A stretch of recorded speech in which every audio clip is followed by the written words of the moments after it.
তৃণমূলের দলীয় পতাকা উত্তোলন করতে গিয়ে কাউন্সিলর দেখলেন পতাকা উত্তোলন হয়ে গিয়েছে। কাল্লার 12 নম্বর ওয়ার্ড তৃণমূল কংগ্রেস 1 জানুয়ারি তৃণমূল কংগ্রেসের প্রতিষ্ঠা দিবসের দিন 12 নম্বর ওয়ার্ডের মোট 4 জায়গায় পতাকা উত্তোলন করলেন কাল্লা পৌরসভার 12 নম্বর ওয়ার্ডের কাউন্সিলর কল্পনা বসু। এদিন সোমবার দেখা যায় কাল্লার মধুবন এলাকার একটি বুথে কাউন্সিলর কল্পনা বসু দলীয় পতাকা উত্তোলন করার আগেই তৃণমূল কংগ্রেসের অন্য কর্মীরা তার পতাকা উত্তোলন করে দিয়েছে। এরপরে কাউন্সিলর ওই এলাকায় পৌঁছে তিনি অন্য আরেকটি পতাকা উত্তোলন করেন। এরপর সংবাদ মাধ্যমের প্রশ্নের উত্তরে তিনি ড্যামেজ কন্ট্রোল করে বলেন, তৃণমূল কংগ্রেসের কর্মীরা এটি আবেগ করে ফেলেছে। আমিও আরেকটি পতাকা উত্তোলন করেছি। একই সাথে মানুষের সাথে জনসংযোগও করেন কাউন্সিলর কল্পনা দেবী।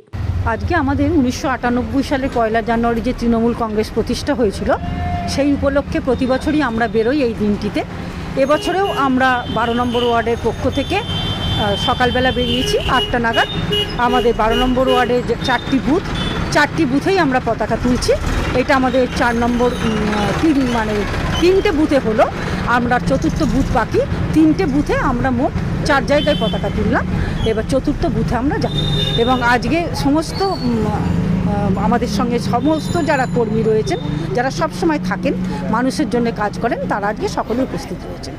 একটা জায়গায় দেখা গেল যে আপনারা পতাকা তোলার আগে তুলে দিয়েছে, এই বিষয়টা কিছুই নয়, বিষয়টা হচ্ছে আবেগ।